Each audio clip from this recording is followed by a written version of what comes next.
Hello and welcome to Your Health in Your Hands. I'm Dr. David Ajibade with the Brain and Body Foundation, and we are continuing our talk on COVID-19 and what it looks like in Nigeria, the good, the bad, and the downright ugly. And of course, we have back in our studio today Dr. Chris Otabo, who is a consultant orthopedic surgeon, and shall we call you a health advocate? Because that's what you sound like. Well, you won't be wrong. All right. Well, thank you again for making it. So we talked a lot about some of the problems with COVID-19, especially the mindsets of our leaders and even of our people themselves, the changing landscape. And in this show, we want to talk first of all about your story because you are a COVID-19 overcomer. Yeah. You've seen it all, you've done it all, and you've experienced it. But also we want to talk about the treatment regimen, the approach, how it's been taken care of. And I remember during our discussion, we were talking about isolation versus treatment. Right now we're focusing mostly on isolation. We're not doing as much with regards to aggressive treatment of the severe cases, right? Yeah. Okay. So let's start with you and your story. How did this first happen? Thank you. One Sunday, towards the middle of May, I normally will preach. I'm a pastor. I preach online to my members. So when I woke up with cough. So I got prepared for my message, and while I was preaching, the cough was distracting me. So immediately after my message, I just went to my room and I decided to take some rest. And then within a few hours, the whole thing developed to severe fever with chills and rigors. I thought I was dealing with malaria. So I took anti-malaria, never worked, took analgesics, didn't work. The body pain is like what I have never experienced in my life. It was as though, hefty men were using hammer to hit all over my body. Wow. And I was sweating, drenched in sweat, as though I took a bath. So that continued, then headache. That continued for that night and the next day. So by the fourth day, I noticed that I had lost my sense of smell. I could not smell jack, not even perfume, nothing. It was zero sense of smell, and the sense of taste was also affected badly. So I knew immediately that I was dealing with COVID-19. But the severe symptoms for me just lasted for max 72 hours. So by the fourth day, by the third day, actually, I was already recovering. Okay. So I drove myself to the isolation center. I called the epidemiology numbers of FCT, and they invited me to come run my tests. So I did it. The test took about 5 days to come out, or 5 to 6 days. By the 6th day, I did it on a Tuesday, and the test result came out, I think on Friday or Saturday. Okay. By this time, I was fine. So, but when the test result came out, the NCDC, very efficient setup, they came and fumigated, is it NCDC now, or the epidemiology units? They came, fumigated the house, and then they advised that I go to the isolation center. So I followed them. I was initially at the Idu isolation center, but I didn't like because it was an open ward and the toilets were really bad. So I can't remember when last I shared a room with someone. So I insisted that I need to leave. I need to go to a place that has a private room. So I called my colleagues at the Asokoro Center, isolation center, and they got me a private room there. So I was transferred to Asokoro Isolation Center that day. The truth is, over 95% of the people in the isolation centers could very well be treated at home. But I think the idea is to isolate them, to prevent them from mixing up with others. Right. Yes. In the Western world, when people call in with symptoms like this and they are not very sick, they ask them to stay at home, isolate at home. Exactly. And if there are issues, they should call the hospital and come. Right. Yeah, so it's the complete opposite. Really. Yes, because once in a while you find people deteriorate. Yeah. You know, why isolating? Yeah, the hospital will be open for them. And I think this is the problem, because we are spending a lot of resources on people who are fine, whose immune system have already overcome the virus. But the critically ill people who have come down with severe symptoms are being turned away at the hospitals. Well, let's talk about that, because that's a very heavy allegation to make. Are we saying that a patient is in a severe condition, and you're saying that even the public government hospitals are turning them back? It's what I experienced. I wasn't told. It's something that I was involved with. I referred the patient. I mean, I know of 3 patients now who were referred to government hospitals, and the moment they see them, they start looking for excuses. They will never tell you that they are afraid of COVID-19, but the truth is they will never take them. They refer them away, and some of these patients go like 4, 5, 6 hospitals. When they are tired, they just simply go back home and wait until they die. So this is rampant, and I'm not talking of only in one place. Even right now, people who have other severe symptoms that may not be COVID are also suffering this. A church member of mine told me about his mom who had a stroke in Lagos, and they went to 7 hospitals. They didn't give them any space. By evening, the woman was taken back home. This is a woman who was conscious by the time she had the stroke. By that night, she had lost consciousness. The following day, she died. Yes. I can give you examples upon examples. Another lady in Abuja here. But wait, if a person had a stroke, that would not raise the alarm of COVID-19. Yeah, because if you have a stroke and you are having some difficulty in breathing, altered consciousness, you are already a critically ill patient. Right. And anybody can trace it to COVID-19. I mean, symptomatology. So you of course, there are many things surrounding a stroke that may make it look. But any critically ill patient now is at risk of being rejected. Yes. Another one delivered in a hospital, a private hospital in Abuja, went home after 4 days, developed symptoms, including vomiting blood and all that. Went back to the hospital, they refused. Went to 3 government hospitals, they refused to accept her. And then she went back home. So when I was called, I said, go back to National Hospital, and if they refuse you, let me know. I will take it up. Unfortunately, while they were in the car going now, after 3 days of frustration, the lady died in the vehicle. So these are the issues, and they are practical issues. I think that we are mixing up isolation and treatment. Yes. The question I keep asking is, why were we asking for ventilators when these things first started? Is it because we saw the Western world, trying to get ventilators? Yeah. Why were we asking for ventilators? Go and do your research. Across the country, I doubt if there are more than 8 to 10 people who are on ventilators right now. It may not even be up to that. So are you saying that they're not using the ventilators, or there's no need for ventilators? They are not using the ventilators because the patients that would have required ventilators don't have access to the hospitals.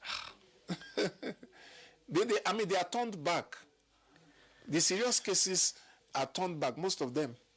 So, and these are the ones that would have required the ventilators. So we need to separate isolation from treatment. I think the isolation, the NCDC has to do with isolation. But the Federal Ministry of Health and the State Ministry of Health and the various hospital services should be involved with treatment of COVID-19 patients. They should set up centers where if you are suspected to have COVID-19, whether confirmed or not, go to that place. Let them revive the people, because those centers will be well equipped with personal protective equipment. They will be well equipped. You can have like 50 ventilators or 30 ventilators, battle ready to take anybody until COVID-19 status is determined. Yes, and if you turn out to be negative, you cannot transfer to other hospitals safely. If you turn out to be positive, yes, that's why you are here. Right. We treat you. Maybe like a 1,000 bed center with all the specialists, intensivists, all the specialists on ground ready to treat. In most of the isolation centers now, you cannot even intubate a patient. No way. Yes. And these are actually treatment, isolation centers. So they're not really treating them. Yeah, they is that what you're saying? That's what I'm saying. A few centers will treat. Which is basically the medication. Yes. No. Well, a few centers are doing some good job. Yeah. Like I know of, like the Gwagwalada Teaching Hospital. Yeah. Yes. Apart from the isolation for people who just have it, they are also doing some good work in terms of treating. Okay. But the level of critical care that we have. Now the problem is when someone comes into, let's say for instance, National Hospital or any of the government hospital, let's even assume that they have the privilege of being received with those severe symptoms. The first thing they want to do is, we want to test you, whether you are positive or negative for COVID. Then the NCDC people come and take the sample and leave. They are going to come back or call after 3 days to tell you the result. What happens to that patient? Exactly. Between that time when the sample is taken and when the result comes out. Exactly. That patient, the doctors there would treat them with a long spoon. Yes. Because we don't know what we are dealing with. Exactly. So, but if there is a standard treatment center where we know that this is COVID-19 we're dealing with. Yes. Whether you are positive or not. Yes. So they treat with all the aggressions, keep them alive. If it turns out to be COVID-19, well, we have already commenced the right thing. Yeah. Continue. That is missing. And we should have that in different states, not mixing it up with normal, everyday hospital. Exactly. Yeah. All right, folks, we're going to take a break here, and we'll be right back. Stay tuned.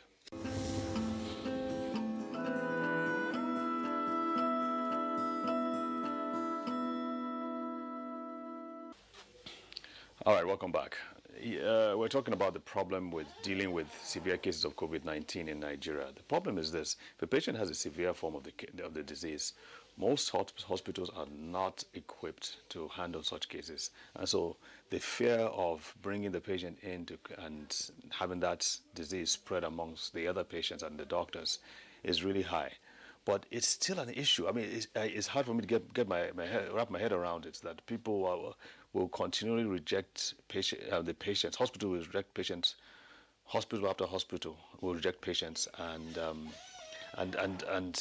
there's, it's like a gap, right? Yeah. Because there's a big gap. Because if there aren't any standard COVID-19 treatment centers, and the government is also saying that private hospitals should not treat COVID-19. They didn't say anything about government hospitals not treating COVID-19, but still, I mean, it's implicit that, it's implied that, well, if you can't treat COVID-19, that you shouldn't treat. And then the isolation centers, like, as you're saying, are not equipped. They are not treatment. They are not real. They are not battle ready for intensive care. Apart from maybe a few. Yes. So, I can't really blame the government hospitals that are rejecting the patients. We need to interrogate it and get to the root of it so that we can solve the problem. If a center is not trained to handle COVID-19, even if you give them the PPEs, they still would not be safe. They will infect themselves, the doctors and the nurses, and infect the other patients in the hospital. So that's why they are quietly sending the patient away, looking for one flimsy excuse or the other to send the patients away. So that's where the Federal Ministry of Health and the government need to come in and bridge this gap. Just this week, recently, I think yesterday, India set up a 10,000 bed hospital. 10,000? Yes, to treat COVID-19 patients, specifically suspected or confirmed. Yes, 10,000 beds. And then you can imagine the amount of human resources that will be going in there. Of course. You know. So right now, as a medical doctor, if I have a COVID-19 patient, I don't know what to do with him. I don't know what to do, because if you send them to government hospitals, they are likely to be rejected. And you can't send them to the isolation centers. Why not? You can't, because you don't even have access. Nobody can just walk in there. It will take the NCDC staff or the epidemiology staff to identify these patients from the various hospitals or from home and take them to that place. You cannot walk up. You can't go in there. I can't refer a patient to the treatment center. They'll ask you, where are your results? I mean, you can't. It doesn't work that way. It goes through the epidemiology department, the NCDC. They are the ones to say, okay, we are sending these patients to this treatment center. And it takes a process. The result, the NCDC will not refer you to isolation center until they have confirmed your result. So how do hospitals in the US or UK take care of it then? Yes, so they work with a high index of suspicion. See, during the heat of the pandemic in the US, President Donald Trump had to release 2 hospital ships, and they dock in the waters in New York. And what they said is, all the clean cases that are not COVID-19 related, go there and get your treatment. So we can free hospital beds for COVID-19 cases. Okay. Now, there's a high index of suspicion. And then, 2, their turnover rate for tests is faster. Yeah. So the time for, maybe within a few hours, they've gotten the result. You call in sick, and they take your samples. Within a few hours, they get your result. So there's no question. But here, we have, because of the limitation in the testing facilities and all that, it can take 3 days. Some people, it takes up to 7 days to get their results out. So between that time they take the sample and when the result comes out, what happens to that patient, whether positive or negative? And this rejection of patients has also affected those who are not COVID-19 patients. But because if you have heart failure, you have kidney problems, and so on and so forth, sometimes it also manifests with breathing problems. Yeah. And then they reject everybody alike, whether you are now COVID or non-COVID. And so that's a big problem that the government needs to look into very, very well.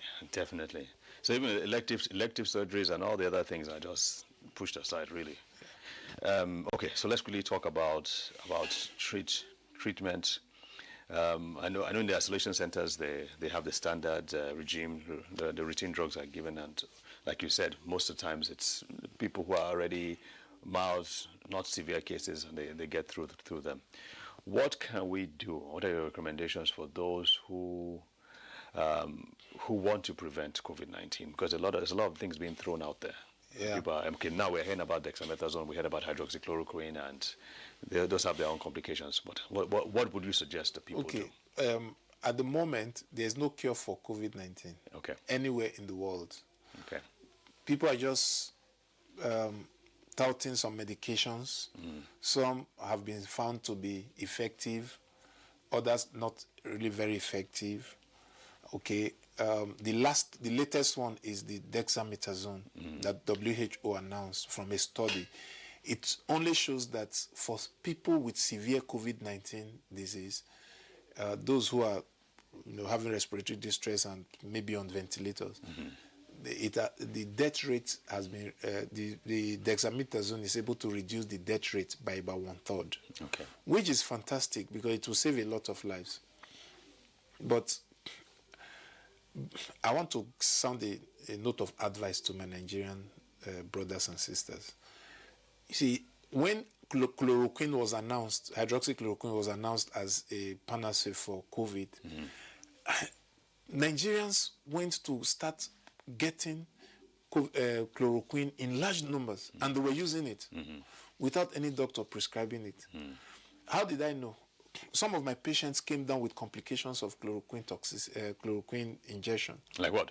Toxicity, fast heartbeat, weakness, headache, drowsiness and all that. Okay. Yes. So I asked specifically, have you been using chloroquine? They say yes. Who prescribed it? Well, I saw it on TV that Donald Trump is using it and all that. It should never be done. Chloroquine might even be forgiving, but dexamethasone is unforgiving. If you take dexamethasone as a normal healthy person with the intention of preventing COVID-19, it's actually counterproductive because it's a steroid. It weakens the immune system. Right. And so if you were not going to have COVID-19, you will now have it because you have weakened your immune system. Secondly, it's a drug that is a double-edged sword. It has its advantage, but the disadvantage are myriad if you don't take it with doctor's prescription. If you take steroid from outside, exogenous, which means because the body also produces its own steroid. Right. Then there are some conditions that will require us to also add to what the body is producing. But when we take steroid from outside, the body's steroid producing mechanism goes to sleep. And it takes time for it to come back, even when you have stopped the steroid from outside. So if you stop abruptly dexamethasone or any other steroid that you were taking, and the body does not have enough time to recover, there will be a gap. And then it leads to what we call Addison's storm, which is lack of steroid in the body, and it can kill. The kidney will shut down, the respiratory system will shut down, everything will shut down. And that can lead to death. A lot of patients have died who stopped their steroid abruptly. What we advise is you taper it down. Okay. Yes, you start reducing the dose so that you give the body the chance to start recover its own steroid production. But by and large, it's advisable that we should not even touch this medicine. You're not supposed to use it since you said it's only for severe cases. So those people are already maybe even unconscious or they are battling for their lives. Exactly. And they give it to them, maybe even IV. But Nigerians were, because of our poor regulation of medications, anything can go. And a lot of people are living in fear. And anything they hear can work. They go for it. And unfortunately, you can walk into any pharmaceutical shop or chemist and get more than enough of whatever medicine you want, even this dexamethasone. But in the Western world, it's controlled. Yes, you can't get it except with a doctor's prescription. Yeah. So for whatever it will benefit, I think people should take this advice. Yeah. I mean, so I recommend strengthening the immune system. I don't like the word boosting because the immune system needs to be strengthened. It needs to be more intelligent. It needs to be more able to recognize problems and act on them, as opposed to boosting. And boosting just means that you want the immune system to just go, hey, I don't know. I like the word strengthening and making more intelligent. So I use for myself, and I recommend to people, very strong, natural immune strengthening supplements. As you know, we do a lot with sickle cell patients, so we use a lot for sickle cell patients, but also as a preventative thing. So it doesn't shut down the body like you do, because like what the body uses naturally. But other things, I know we're out of time now. I know you've recommended vitamin D2 and vitamin C and zinc in particular, because zinc is really an antiviral. In addition to the other things that it does. I would have loved for us to discuss, because I would have loved to hear your own perspective on on what those do, but we've just been given a notice now that our time is up. So we're going to leave it at that you have to strengthen your immune system, but you don't want to strengthen it with you don't want to start taking dexamethasone and hydroxychloroquine. I mean, that's ridiculous, folks. Come on. We've passed that stage now. You know what to do. In fact, we even have our local herbs and native things that they can take, like ginger, right? Yeah. And other things. Garlic, ginger, yeah. So please, and vitamin D. You must take vitamin D. I always say to take vitamin D. Yeah. We've come to the end of this other episode, and Doc, thank you so much again. Thank you for having me. This has been educative, and I feel so happy, really, because I feel that we really treated this COVID-19 case, the situation in Nigeria, like we ought to. So thanks again. Thank you. Folks, you've heard it all. So you got to stay safe, and you got to act make the right intelligent decisions. So COVID-19 is it's going to be here for a long time. So we've got to learn how to live and deal with it. Okay? Stay safe. God bless, and we shall see you again soon.